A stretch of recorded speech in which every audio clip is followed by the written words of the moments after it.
누가복음 22장 14절부터 23절까지 말씀 함께 묵상해 보겠습니다.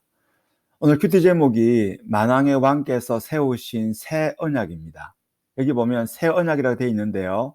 새 언약이 있다면 옛 언약도 있습니다. 그렇다면 새 언약과 옛 언약은 어떤 관계일까요? 오늘 본문을 통해서 함께 묵상해 보겠습니다.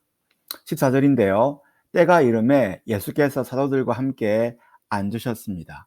여기서 말하는 때는 예수님의 십자가의 죽음을 가리킵니다. 그 때가 왔다라는 것이죠. 15절입니다. 이르시되 내가 고난을 받기 전에, 그러니까 십자가를 지기 전에 너희와 함께 유월절 먹기를 원하고 원한다라고 말씀하고 있어요.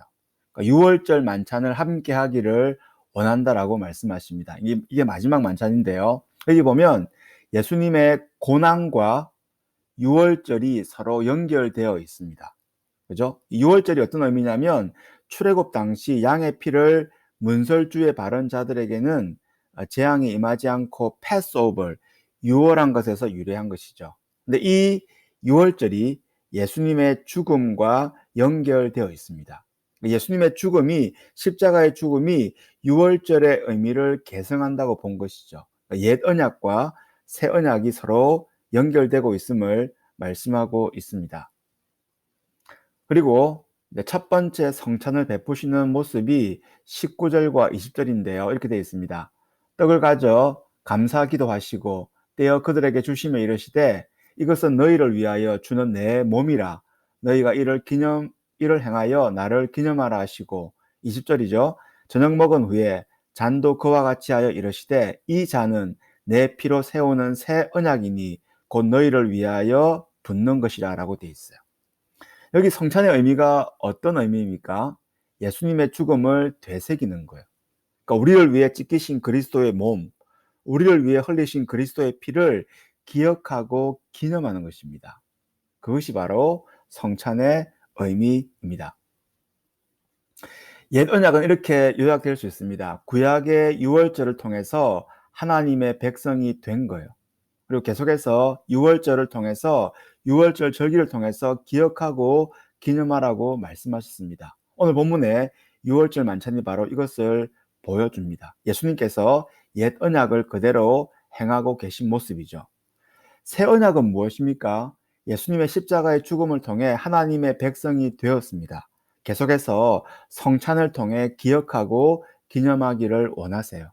예수님께서 성찬을 제정하신 목적입니다.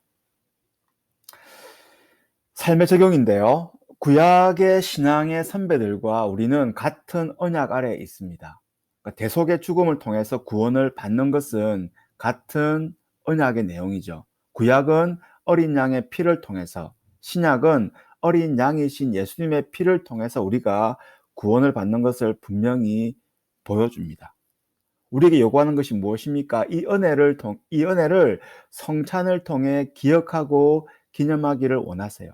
잊지 말기를 원하십니다. 나의 나됨이 나의 잘남 때문이 아니라 하나님의 은혜 때문임을 기억하기를 원하세요.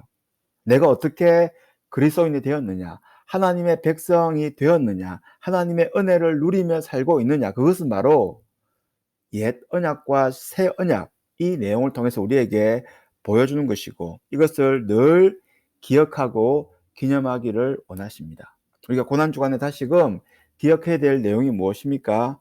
예수님의 죽으심, 그것을 다시금 기억하고 나의 나된 것이 하나님의 은혜구나. 그리고 그 은혜를 안다면 은혜를 아는 자답게 사는 것이 우리에게 요구하신 하나님의 삶의 모습입니다.